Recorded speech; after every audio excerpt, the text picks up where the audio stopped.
چلے جی ایک بہترین کھرا نکالنے لگا. کھوجی کا کیا کام ہوتا ہے؟ کھرا نکال. چور آپ نے پکڑنا,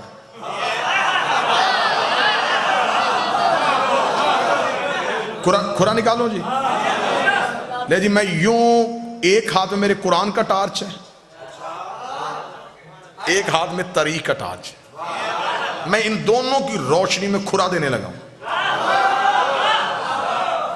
چور کے گھر پہنچنا اب آپ کی ذمہ داری. منافق ظاہر نہیں ہو رہے تھے, منافق خدا نشانیاں بتا رہا تھا اور بندے ایک دوسرے سے کہتے ہمارا نام تو نہیں ہے.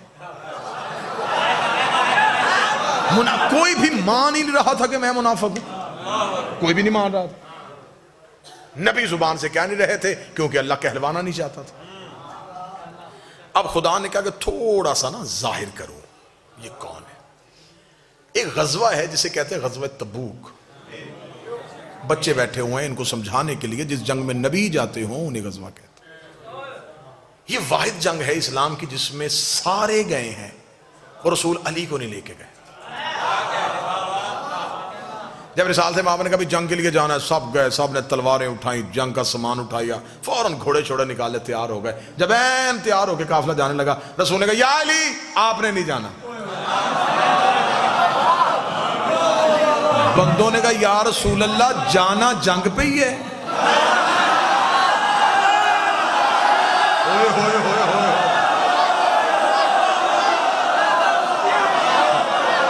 یا رسول اللہ جانا جنگ پہ ہی ہے لڑنا ہی نا. رسول نے کہا ہاں لڑنا ہے. تو علی, رسول نے کہا نہیں علی نے نہیں جانا. لڑائی علی کے بغیر, جنگ بغیر علی کے. سنی کتاب کا جملہ ہے, اتنا خوبصورت یہ جملہ ہے نا کہ یہ جملہ بتا رہا ہے کہ یہ جملہ شیعہ ہے.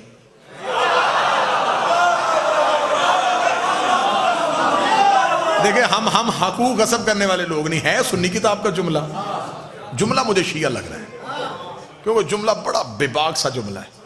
سنی کتاب سے جملہ لے کے پڑھنے لگا, چوم کے پڑھنے کو دل کر رہا ہے, اتنا خوبصورت جملہ ہے. جب انہوں نے کہا یا رسول اللہ علی کو نہیں لے کے جانا, رسول نے فرمایا کیونکہ اللہ نے کہا ہے کہ سب کو لے کے جا. اب سارے جا رہے ہیں, پیچھے مدینے میں مسلمانوں کی عورتیں اور بچے اکیلے ہیں, پیچھے بھی تو کسی شریف کو چھوڑ کے جانا ہے.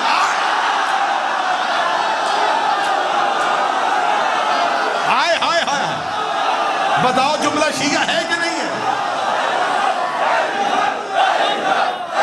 بسم اللہ.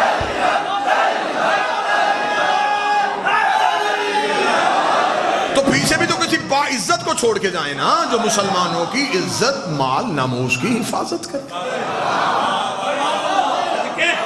یا علی آپ رکیے, چلو بھائی. اب وہ سفر کتنا مشکل تھا میں لفظوں میں نہیں بتا سکتا.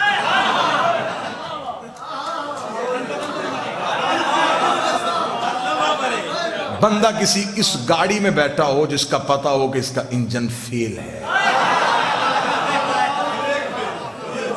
تو وہ سفر ہنستے ہوئے ہوتا ہے, کوئی چپس کوک پیتے ہوئے گزرتا ہے. یا اللہ یا اللہ, بس یہ سفر وہی تھا. ڈرے سہمے جنگ علی نہیں, مدینے سے نکل کے بھی مڑ مڑ کے مدینے آخری بار شہر دیکھ رہے ہیں, پھر پتہ نہیں آؤ ہو کہ نہ بچے یا نہ بچے. یہ بڑا اب اس میں اللہ کا منصوبہ کیا تھا؟ منافق کو ظاہر کرنا تھا. تقریر کا پہلا جملہ یہ میری پرکار ہے اور اسی پہ میں نے گھومنا ہے. کافر چاہتے تھے کہ علی ہٹے تاکہ محمد پہ حملہ ہو. اللہ تبوک میں چاہتا تھا کہ علی ہٹے تاکہ یہ محمد پہ حملہ کریں, منافق ظاہر ہو. یہ علی کے خوف کی وجہ سے سہمے ہوئے ہیں. ذرا علی کا خوف ختم کرو. علی مدینے رہ گئے, یہ جنگ کے لیے, جنگ ہونی نہیں تھی. وہ نہیں ہوئی. جو سامنے لشکر تھا انہوں نے لڑنے سے انکار کر دیا, وہ واپس پلٹ گئے. آدھے رستے سے رسول واپس آ گئے. جب رسول واپس آئے تو اب تسلی ہو گئے بندوں کو کہ اب بچ گئے. اب جب تسلی ہو گئی کہ اب بچ گئے, تب انہوں نے کہا کہ اب یہ نہ بچے.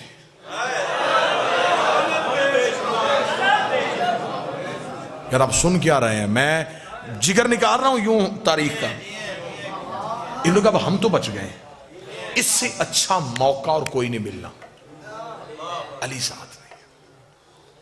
اب جب تبوک سے واپس پلٹے تو ایک پہاڑی ہے جس سے گزرنا تھا, اس پہاڑی کو کہتے عقبہ, عین کاف بے یا, عقبہ. اس واقعے کو کتابوں میں واقعہ عقبہ کے نام سے یاد کیا گیا. حوالہ نوٹ کرنا چاہیں تو شواہد النبوت عبد الرحمن جامی کی کتاب ہے. سنی کتابوں کا اگر آپ چاہیں گے تو اس منبر تک تو میں ڈھیر لگا سکتا ہوں. اہل سنت کتابوں کا حوالہ اس واقعہ عقبہ کے بارے میں. جب وہ عقبہ کی پہاڑی تھی تو نوجوان جو بچے تھے, عقبہ اتنی تیز پہاڑی تھی کہ اس کی چڑھائی اور اترائی بڑی مشکل تھی. سیدھی چڑھائی تھی, سیدھی اترائی تھی. جب عقبہ پہاڑی کے قریب پہنچے تو تب تک شام ہو چکی تھی. جب شام ہو گئی تو منافقین نے مل کے مشورہ کیا, اس سے اچھا اور نادر موقع نصیب نہیں ہونا. علی نہیں ہے, رسول تنہا ہے. ایسے کرتے ہیں کہ جب رسول عقبہ کی پہاڑی کے بالکل اوپر جائیں تو رسالت مآب کی اونٹنی کو پہاڑی سے دھکا دے دیں. سنیے گا, جب ہم پہاڑی سے دھکا دے دیں گے تو قتل کسی کے سر پہ نہیں آئے گا, ہم کہیں گے یہ حادثہ ہوا, یہ محض ایک حادثہ تھا. اتنی خطرناک پہاڑی تھی, رسول کی اونٹنی کا پاؤں پھسل گیا. توجہ اب آپ نے پوری میری طرف کرنی ہے. اب کھورے کا ٹائم آیا تو آپ ادھر ادھر دیکھنا شروع ہو گئے. ہم کہیں گے حادثہ ہو گیا, یہ اب اس چکر میں تھے. جب بالکل پہاڑی کے قریب پہنچے نا جی, تو رسول نے کہا رکو بھائی. لشکر رک گیا. جی یا رسول اللہ. فرمایا ابھی جبریل آیا ہے, اس نے اللہ کا حکم دیا ہے, میں اکیلا اوپر سے جاؤں گا, تم سارے نیچے سے جاؤ.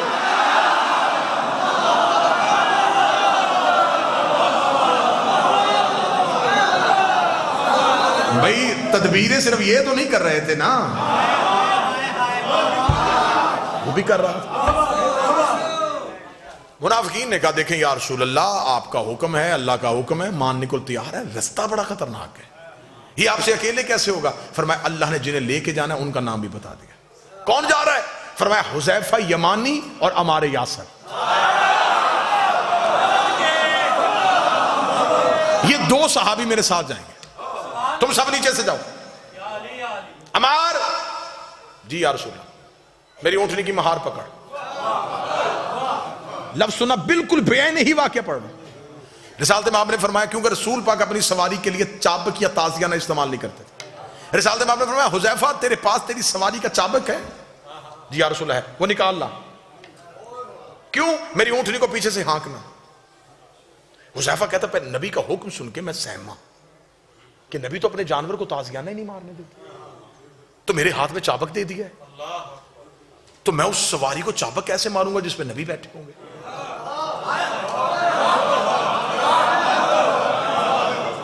اسے کہتے ہیں صحابیت.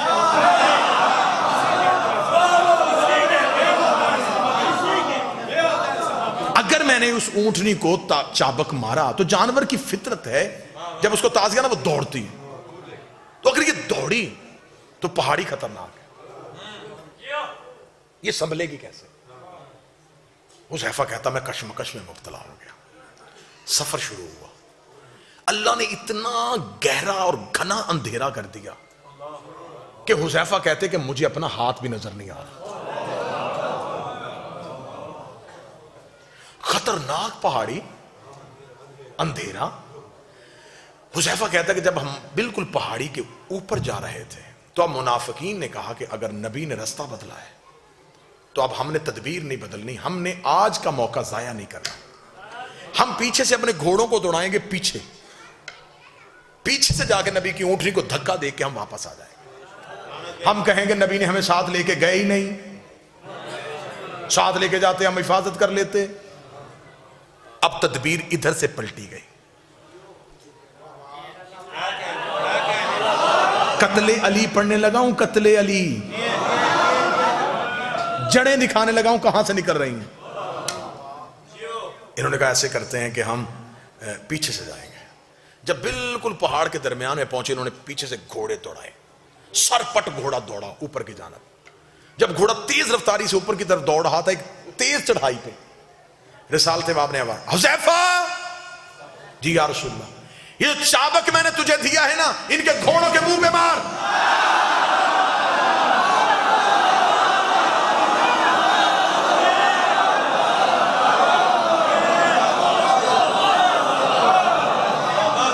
حذیفہ کہتا ہے کہ میرا سانس پھول گیا. حذیفہ کہتے ہیں, حذیفہ اس کی روایت کے, وہ کہتے ہیں میں سمجھا کہ کوئی لوٹنے والے پیچھے آ رہے. حذیفہ جلدی سے دوڑے اور حذیفہ نے تیز رفتار آتے ہوئے گھوڑوں کے منہ پہ وہ چابک مارنا شروع کیا. اب بہتر سمجھتے ہیں, بزرگ بہتر اس کی گواہی دیں گے کہ جب گھوڑا تیز اوپر چڑھ رہا, اوپر سے اس کے منہ پہ مارا جائے, اسے ریزسٹ کیا جائے, تو وہ اسی تیز رفتاری سے پیچھے کو پلٹتا ہے. جب حذیفہ نے ان کے منہ پہ مارنا شروع کیا تو وہ گھوڑے پیچھے کی جانب دوڑے. رسالت ماب اترائی جا چکے تھے. ہمارے یاسر رسول کی اونٹنی کو لے کے نیچے پہنچ چکے تھے. پیچھے سے حذیفہ سانس پھولا ہوا, سر سے امامہ اترا ہوا, اٹ پٹ ہوئے رسول کی طرف دوڑے, قدموں میں گرے, یا رسول اللہ, یا رسول اللہ, یا رسول اللہ. رسول کی آواز آئی, حذیفہ کون تھے؟ حذیفہ دیکھا تھا, یا رسول اللہ اندھیرا پڑا تھا, ان کے چہروں پہ نقاب تھا, ان بندوں کے چہروں پہ نقاب تھا, لیکن یا رسول اللہ بندے نہیں پہچانے, گھوڑے پہچان لیے.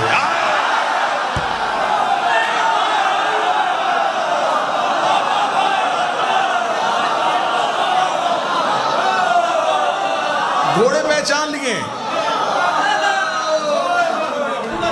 اب حذیفہ کہنے لگے, یا رسول اللہ یہ جو, کیونکہ عربوں میں گھوڑوں کی وجہ سے پہچان بڑی آسانی سے ممکن تھی.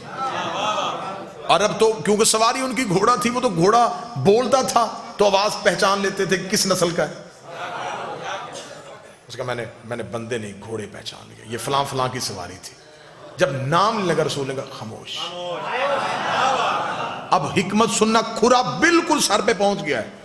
اب میں نے یوں یہ رکھنا ہے اور کھرا پکڑا جانا ہے. اب میں نے دیکھنا کہ آپ چور پکڑتے کیسے ہیں. اب دیکھو گا ملتان کیسے محنت سنتا ہے. رسول نے فرمایا حذیفہ بندوں کے نام مدینے جا کے نہیں لینے. کیوں یا رسول اللہ؟ انہوں نے حملہ کیا. فرمایا اگر تم نے مدینے جا کے ان کے نام لکھے تو اسلام کی تبلیغ رک جائے گی. لوگ کہیں گے کل مکے سے بندے مسلمان کر کے لے کے گیا, مدینے جا کے پرانی دشمنی کی وجہ سے قتل کر دیے, پھر کلمہ نہیں پھیلے گا, پھر دین نہیں پھیلے گا, اسلام یہیں پہ یہیں رک جائے گا. ان کی وجہ سے میں اللہ کا دین روکنا نہیں چاہتا, میں تبلیغ مذہب کو روکنا نہیں چاہتا. انہوں نے کہا یا رسول اللہ تو یہ بھی تو کوئی بات نہیں کہ ان کی اتنی بڑی سازش, اتنی بڑی سازش, اللہ نے نام بھی نہیں لیے, آپ بھی کسی کا نام نہیں لینے دیتے, اللہ بھی نام نہیں لے رہا, آپ بھی کسی کا نام نہیں لینے دیتے. پھر بندوں کو کیسے پتا چلے گا جو قیامت تک کے لیے لوگ آئیں گے, انہیں کیسے پتا چلے گا کہ تیرے مخلص کون تھے, تیرے دشمن کون تھے؟ نبی نے کہا کیا یہ نشانی تھوڑی نہیں ہے, اگر یہ میری زندگی میں مر گئے تو میں جنازہ نہیں پڑھاؤں گا, میرے بعد مر گئے تو علی جنازہ نہیں.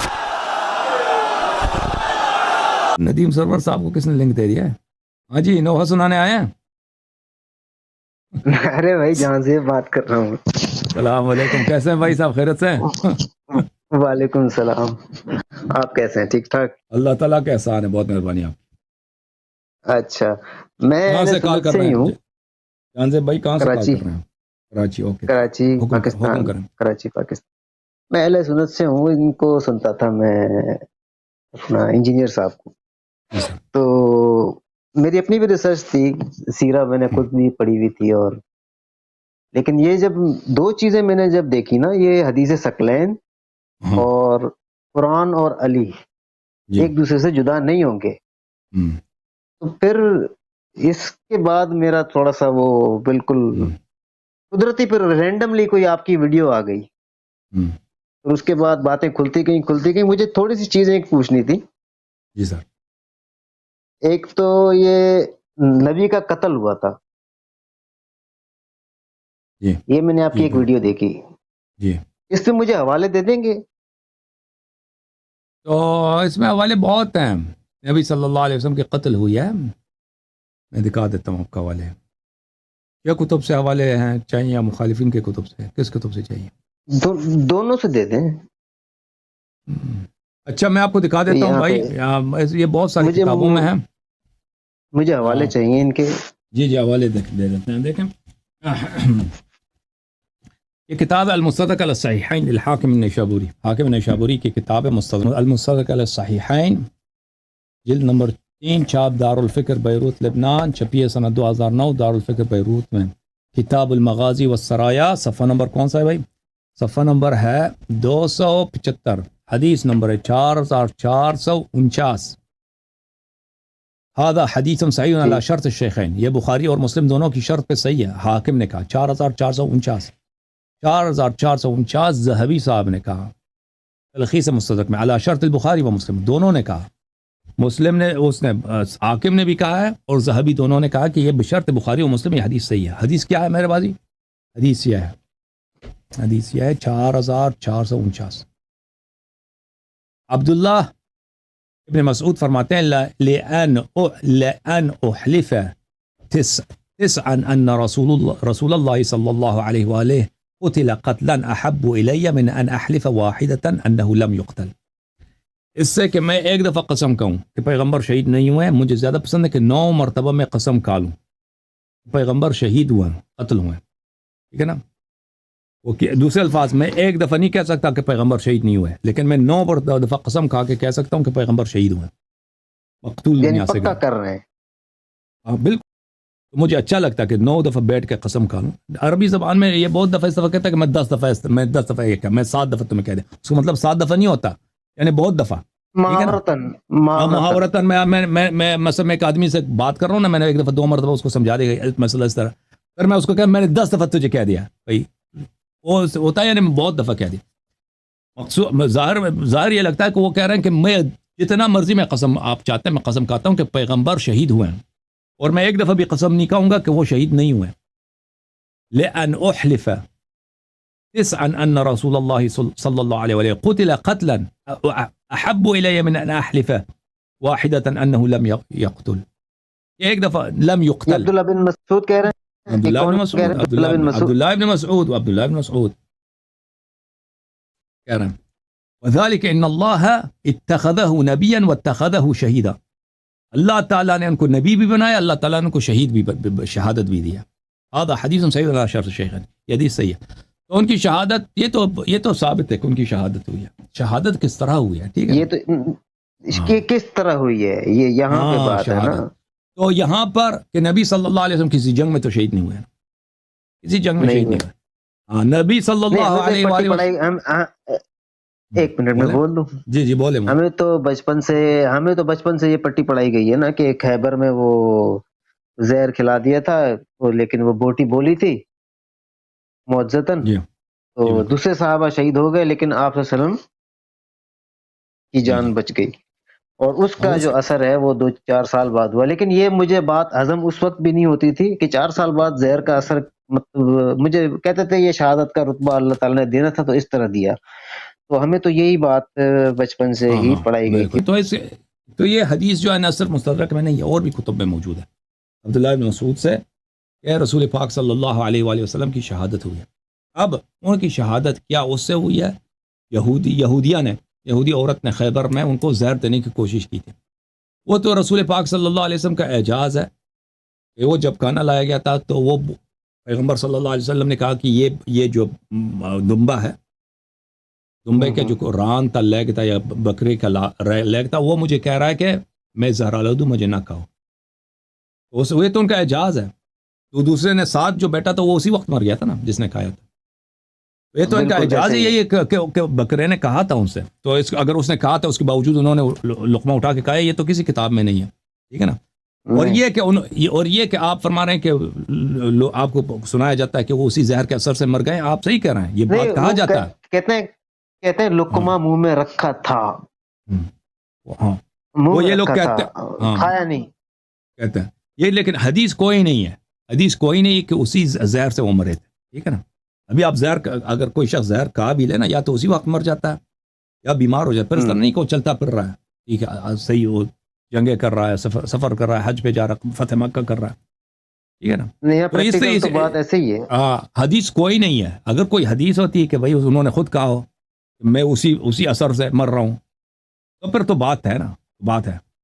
یہ تو صرف علماء کے نظریات ہیں. ان کو کیونکہ جنگ میں وہ شہید نہیں ہوئے، مدینے میں اور یا وہاں پہ یہودی وغیرہ تو طے نہیں، ان کا صفایا ہو چکا تھا کہ انہوں نے زہر دیا، تو پھر کس نے زہر دیا؟ پھر کس نے زہر؟ تو ان کو جب کچھ نہیں ملا، یہ ان کا استنباط ہے، ان کا اجتہاد ہے کہ اس خیبر والی زہر سے وہ مرے. یہ کوئی حدیث نہیں ہے، ٹھیک ہے نا، یہ کوئی حدیث نہیں ہے، یہ علماء کی باتیں. لیکن اہل بیت علیہم الصلوۃ والسلام کی جانب سے یہ روایت بہت ہیں، ان کے ازواج نے زہر دیا تھا، ان کو ان کے ازواج نے زہر دیا تھا. ایک آپ کی ویڈیو میں نے دیکھی تھی، اس میں آپ نے عائشہ کی ایک جو نان سینسیکل بخاری کی تھی، نان سینس مطلب کیا کہوں، انگریزی میں کہوں، اردو میں کہوں، سینس نہیں بن رہا تھا اس حدیث کا کہ سب کو دوا کھلا دو. وہ کون سی حدیث؟ وہ میں آپ کو دکھا حدیث نمبر اس کا بتائیں. میں آپ کو دکھا دیتا ہوں، بلکہ حدیث نمبر بھی دکھا دیتا ہوں. بخاری میں حدیث نمبر ہے وہ، اللہ آپ کا بھلا کرے، 4458 اور 5712، دو مقامات پر ہے.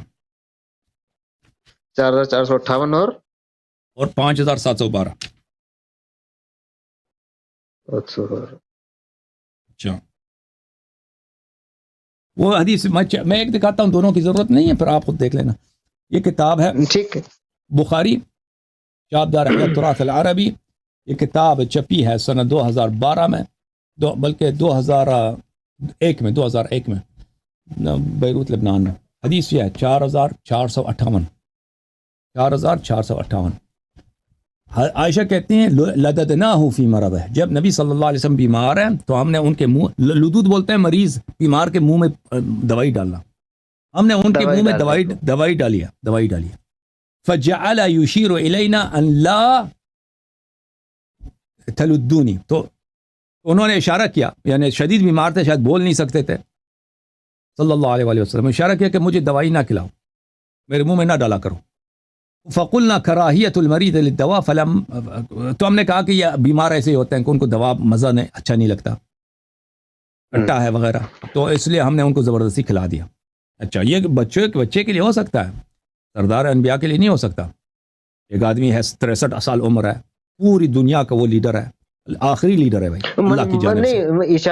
اشارے سے منع بھی کر رہا ہے، اشارے سے منع بھی کر رہا ہے، اور نبی ہے، اس کا ہر حکم واجب ہے، اطاعت کرو، اس کے باوجود اس کے منہ میں زبردستی ڈال رہے ہیں. اچھا، تو فرما رہے ہیں کہ ہم نے کہا کہ وہ ایسے بیمار کو جو وہ دوا کھٹی لگ رہی ہے، تلخ لگ رہی ہے. فلما افاق قال الم انهكم ان تلدوني، جب وہ ان کی حالت بہتر ہو گئی ہے تو انہوں نے کہا تو میں نے تمہیں نہیں کہا کہ مجھے دوائی نہ کھلاؤ زبردستی. قلنا کراہیت المریض للدواء، ہم نے کہا کہ آپ بیمار تھے، بیمار اسی طرح ہوتے ہیں ان کو دوا جو ہے اچھی نہیں لگتی، دوا کا مزہ وغیرہ سخت ہوتا ہے. فقال لا يبقى احد في البيت الا لد وانا انظر الى العباس فانه لم يشهدكم. تو انہوں نے کہا کہ گھر میں سب کو دوائی کھلاؤ. اب یہ بڑا عجیب ہے، ٹھیک ہے نا، اور عباس کو نہ کھلاؤ کہ انہوں نے وہ آپ کے ساتھ نہیں تھا. عباس یعنی اس معاملے میں شریک نہیں تھا. عباس کو نہ کھلاؤ، عباس شاید بعد میں آئے ہیں، عباس ان کے ساتھ نہیں تھا نا، میں نے دیکھا عباس آپ کے ساتھ نہیں تھا. عباس کو نہ دکھا کھلاؤ، دوسرے خود اس میں سے کھا لو. یہ بڑا عجیب ہے، کیوں؟ اگر وہ دوائی ہی ہے، بیمار ایسی بات کیوں کہتا؟ اگر بچہ، چھوٹا بچہ ضد کرے کہ یہ کٹا ہے بھائی، کڑوا ہے، سب کو کھلا دو تاکہ ضد پوری ہو جائے نا. بچے ہوتے ہیں، اگر آپ ایک بچے کو مثلا وہ کٹی دوائی کھلاتے ہیں تو وہ کہتے ہیں دوسرے کو بھی کھلاؤ، یہ ہو سکتا ہے. لیکن ایک بڑے آدمی کے لیے یہ اس کا فائدہ کیا ہے؟ یہ بہت یہ عجیب ہے، اس طرح نہیں ہو سکتا. اس اسٹوری میں کٹنگ ہے. اگر وہ زہر تھا تو نبی صلی اللہ علیہ وسلم نے ان سے کہا کہ جیسے تم نے مجھے کہا تم خود بھی اس میں سے کھا لو نا. سینس تو یہ کرتا ہے. اچھا، یہ کتنے عرصے بعد پھر انتقال ہوا ہے؟ پھر وہ حدیث میں نہیں کتنے عرصے بعد انتقال ہوا ہے، لیکن وہ اسی بیماری میں تھے، آخری بیماری میں، کہ جس کے بعد ان کے انتقال ہو گیا. ایک دن، 2 دن، 3 دن. آپ کی کتب ابھی میں اپنے کتب دکھاؤں گا، میں اپنے کتب ابھی دکھاؤں گا. تو اس روایت میں نہیں ہے کہ کتنے دن بعد، شاید 1 دن پہلے، 2 3 4 دن پہلے. دوائی کا اثر مختلف ہوتا ہے نا انسانوں پر. اور اگر یہ جو عائشہ نے کہ زبردستی ان کو کھلایا ہے، اگر یہ زہر ہے تو میک سینس کرتا ہے کہ نبی صلی اللہ علیہ وسلم منع کریں کہ مجھے نہ کھلاؤ. کیونکہ دوائی ہے نہیں. اگر دوائی ہے تو وہ کیسے مخالف ہو سکتے ہیں دوائی کے؟